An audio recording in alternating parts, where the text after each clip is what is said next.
Okay, so I'm going to talk about how to dial in a tone.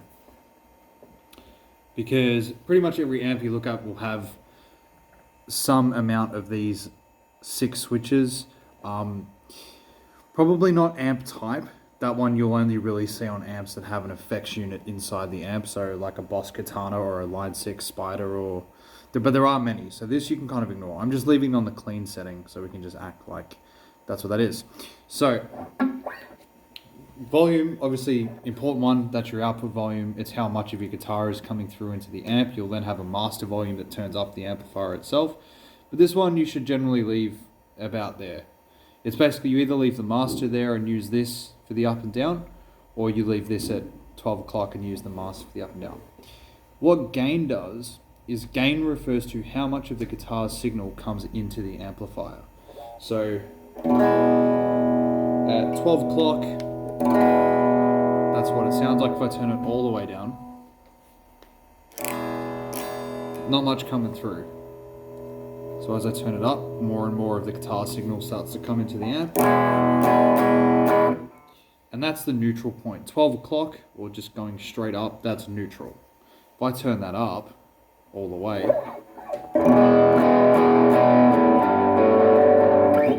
you can hear a lot more of the guitar comes in, but it starts to distort. Having the higher you turn the gain up, the more the signal will distort. Because there's a limit on gain of how high the gain can be. If you go any higher, it starts to distort the signal, and that's how you'll get, grungy rock distortion, is by turning up the gain. But you don't want to crank the gain either. And the reason why is because of these three: the bass, middle, and the treble. I'm going to move our camera over a little bit so it refocuses. There we go. The bass, middle, and the treble. So that refers to the three kind of ranges of sound. The bass is the low, middle is in the middle, and the treble is the high. What these effectively do, these knobs, is they effectively let in or filter out those frequencies. So if I turn the bass all the way down, it doesn't actually take anything out of the guitar or out of the signal, it just filters out the low frequencies in the signal, in the sound of the guitar. So now if I turn that up, you hear it become really rich and really bassy. The mid-range, or the mid-range is where all of your sizzle sits. It's all of your sizzle, it's all of your pizzazz. It's what makes the guitar sound good. If I turn it up,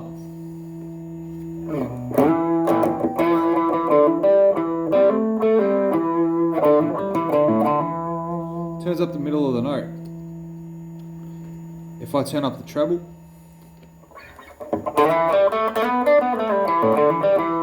it makes the note sound really thin.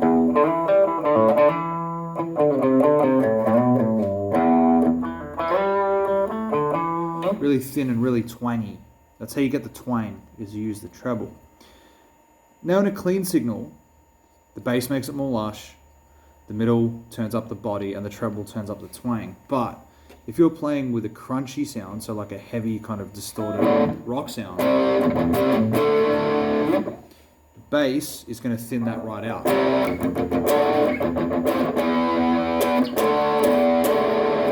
But also tighten up the signal quite a bit. You turn up the middle. Now the middle is the tricky part. When you play with distorted signals, the more mids you have, the better you think it will sound. Like if you turn that up,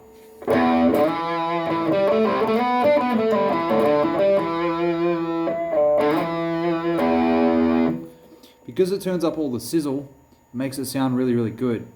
But you don't want too much middle, because in the kind of frequency ranges of music, if one instrument has too much middle, it'll drown out all of the other instruments. So if you turn your mids all the way up because it sounds awesome, that's cool, but no one will be able to hear the other instruments. You won't be able to hear the snare drum. It'll be hard to hear the kick drum too. You won't be able to hear the singer at all. So you need to stay balanced. So try and resist turning the middle up all the way. When you're distorted, if you turn up the treble,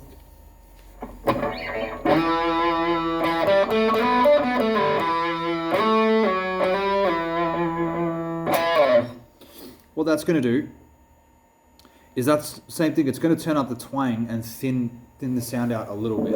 So sometimes it's useful if you want to play, if you want to have that distortion but not be super overwhelming. Sometimes it's a good idea to turn the middle down a little bit and turn the treble up a little bit. It'll just thin the signal out, but you'll keep a bit of that sizzle, which is what we really like. Same thing if you're playing with a lead sound, so you've really turned up the rock and roll.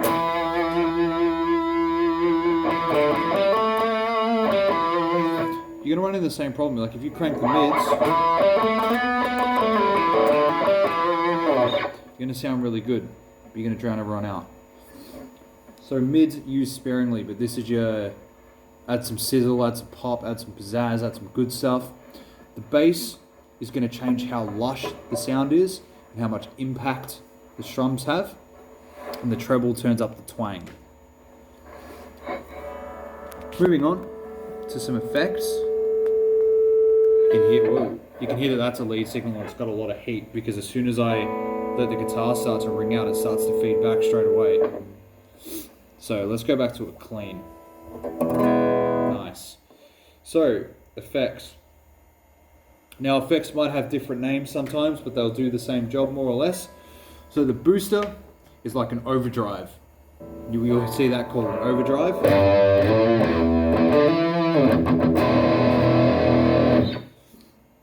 That just adds, basically it turns up the gain by just turning a switch on so that it distorts the signal. The mod, so that's short for modulation.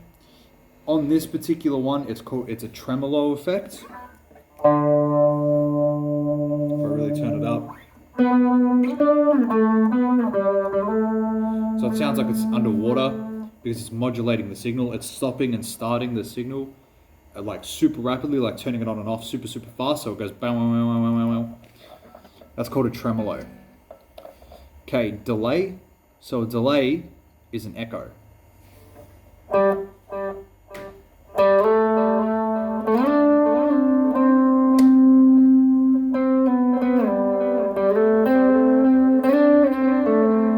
you can hear those notes echoing out. Drop a pick. The effects, so effects on here is a wah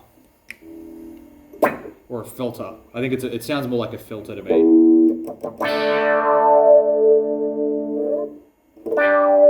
So you get that kind of funky wow wow sort of sound.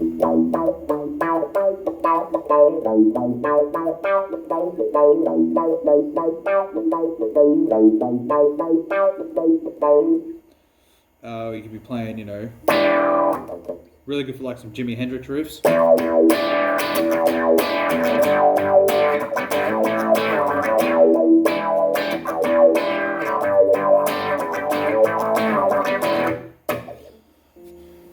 So that's kind of cool. That's always a fun one to play with. And the last one, the one you'll see on every guitar amp you ever use and almost every effect thing you ever use, is a reverb. So a reverb makes it sound like it's in a big room.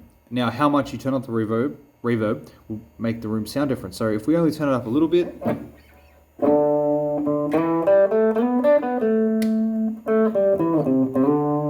it's not super perceptible, it just gives it a little bit of air. But if we turn it up all the way,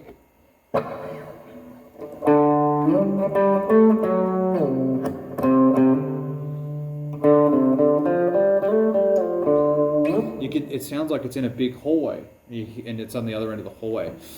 So that, like, we would call that an echo as well, but remember, it's different to delay, because delay will repeat the signal. It'll go down now, down now, down now, down now, whereas a reverb just sounds like a big room.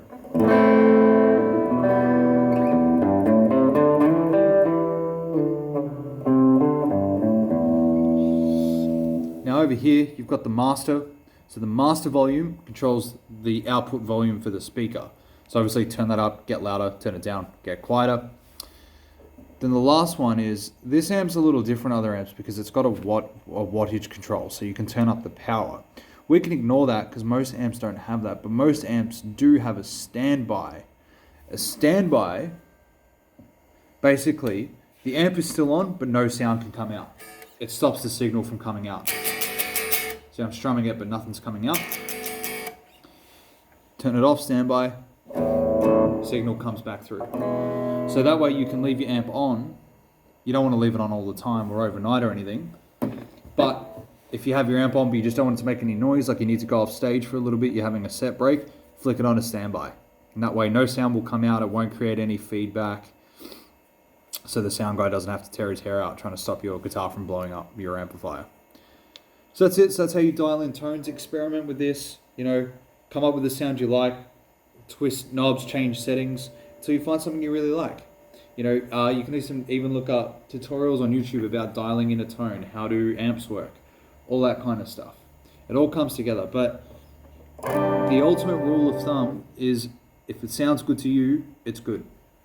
You'll come across plenty of people that say, oh man, your tone, you should have this, or you should do this, it should sound like this. Don't worry about it. If it sounds good to your ear, then it's good. That's the number one rule.